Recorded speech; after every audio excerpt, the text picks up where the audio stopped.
Welcome to The Making of a Nation, American History in VOA Special English. I'm Steve Ember. This week in our series, A Sudden Change in Washington. The House of Representatives ended the day's business early on the rainy afternoon of April 12, 1945. The House Democratic leader, Speaker Sam Rayburn, invited a friend to come by his office for a drink.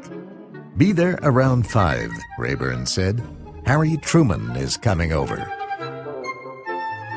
Harry Truman was the vice president at the time. The events are described in a book about his presidency, Conflict and Crisis, by Robert Donovan.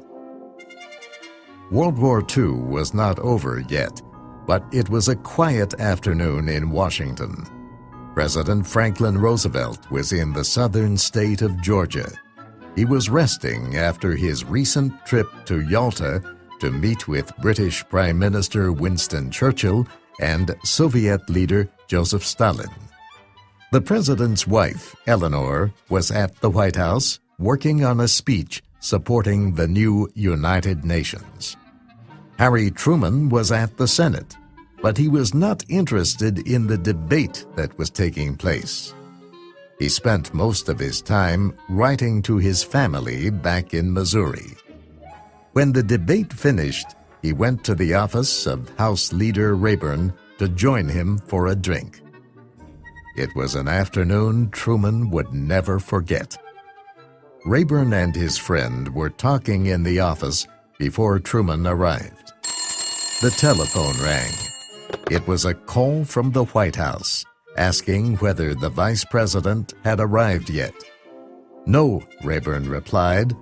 The caller asked him to have Truman telephone the White House as soon as he arrived. Truman entered a minute later. He immediately called the White House. As he talked, his face became white. He put down the phone and raced out the door to his car. Truman arrived at the White House within minutes. An assistant took him up to the president's private living area. Eleanor Roosevelt was waiting for him there. "Harry," she said, "the president is dead." Truman was shocked. He asked Mrs. Roosevelt if there was anything he could do to help her. But her reply made clear to him that his own life had suddenly changed. "Is there anything we can do for you?" Mrs. Roosevelt asked the new president. "You are the one in trouble now." Within hours, the world learned the news that Franklin Roosevelt, the longest-serving president in American history, was dead. He died of a cerebral hemorrhage, bleeding in the brain. Americans were shocked and scared. It was 1945, and the United States was still at war. Roosevelt had led the nation since early 1933. He was the only president many young Americans had ever known. Who would lead them now?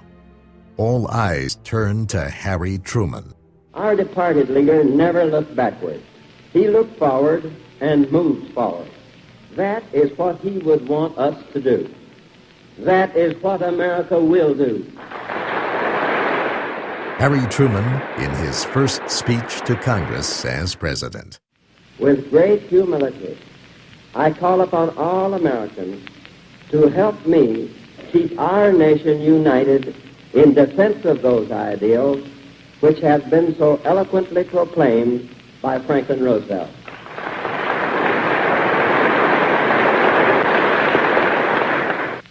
I want in turn to assure my fellow Americans and all of those who love peace and liberty throughout the world that I will support and defend those ideals with all my strength and all my heart.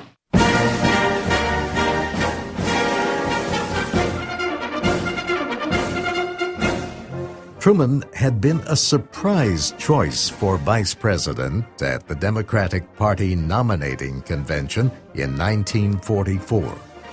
Delegates considered several other candidates before they chose him as Roosevelt's running mate.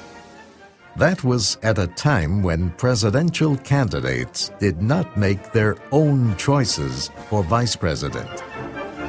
Harry Truman lacked the fame, the rich family, and the strong speech-making skills of Franklin Roosevelt. He was a much simpler man. He grew up in the Midwestern state of Missouri. Truman only studied through high school, but took some nighttime law school classes. He worked for many years as a farmer and a small businessman, but without much success. Truman had long been interested in politics. When he was almost 40, he finally won several low-level positions in his home state. By 1934, he was popular enough in Missouri to be nominated and elected to the United States Senate, and he won re-election 6 years later. Most Americans, however, knew little about Harry Truman when he became president. They knew he had close ties to the Democratic Party political machine in his home state. But they had also heard that he was a very honest man. They could see that Truman had strongly supported President Roosevelt's New Deal programs. But they could not be sure what kind of president Truman would become. History gave Truman little time to learn about his new job. The most important power he now possessed was the power of atomic weapons.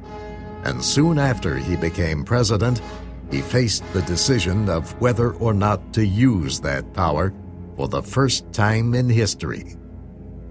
Truman firmly believed that using the atomic bomb was the only way to force Japan to surrender. So in August of 1945, he gave the orders to drop the atomic bombs on the Japanese cities of Hiroshima and Nagasaki. Having found the atomic bomb, we have used it. We shall continue to use it until we completely destroy Japan's power to make war. Only a Japanese surrender will stop us. It is an awful responsibility which has come to us. We thank God that it has come to us instead of to our enemies, and we pray that He may guide us to use it in His ways and for His purposes. Days earlier, Truman had met in Potsdam, Germany, near Berlin, with the British and Soviet leaders, Winston Churchill and Joseph Stalin, to plan the peace. The war in Europe had ended several months before. Good evening from the White House in Washington. Ladies and gentlemen, the President of the United States. My fellow Americans, I have just returned from Berlin, the city from which the Germans intended to rule the world. It is a ghost city. The buildings are in ruins. Its economy and its people are in ruins. Our party also visited what is left of Frankfurt and Darmstadt. We flew over the remains of Kassel, Magdeburg, and other devastated cities. German women and children and old men were wandering over the highways, returning to bombed-out homes or leaving bombed-out cities, searching for food and shelter. War has indeed come home to Germany and to the German people. It has come home in all the frightfulness with which the German leaders started and waged it. The three leaders agreed that their nations and France would jointly occupy Germany. They also agreed to end the Nazi Party in Germany, to hold trials for Nazi war criminals, and to break up some German businesses. Foreign ministers of the Allied nations later negotiated peace treaties with Germany and other countries, including Italy, Hungary, and Romania. Eastern European nations agreed to protect the political and economic freedom of their citizens.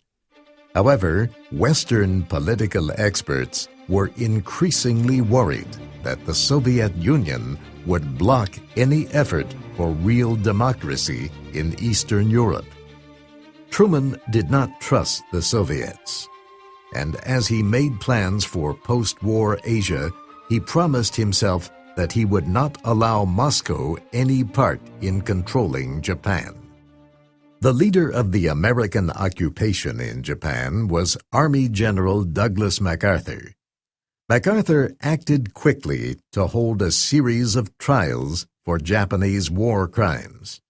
He also launched a series of reforms to move Japan toward becoming more like a Western democracy.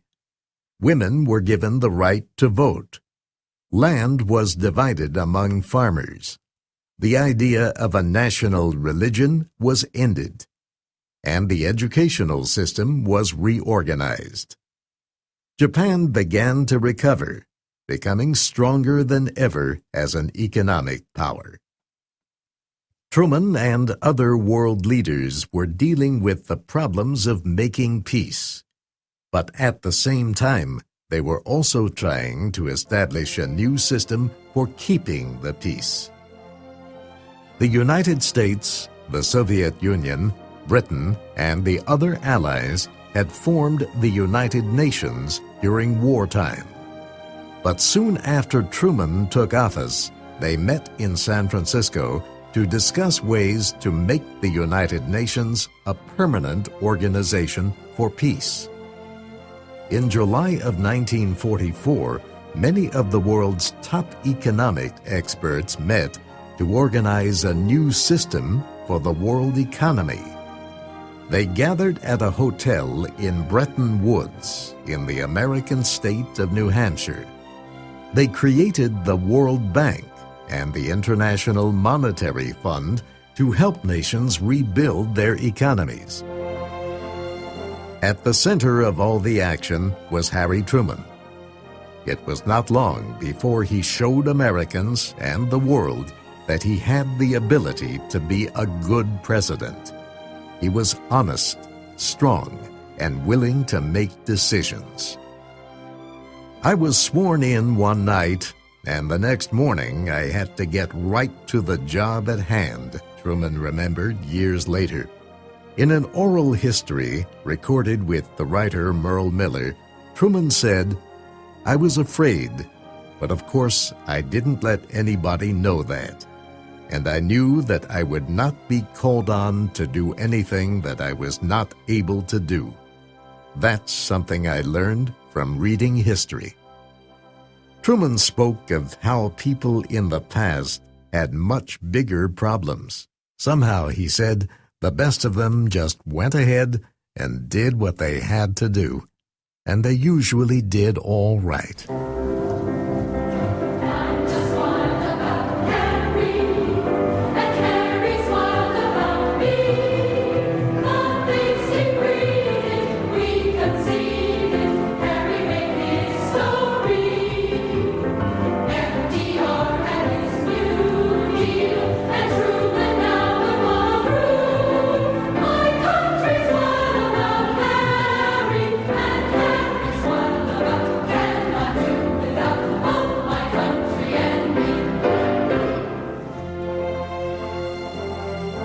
In the coming weeks, we'll discuss how America's 33rd president moved toward rebuilding a Europe devastated by war.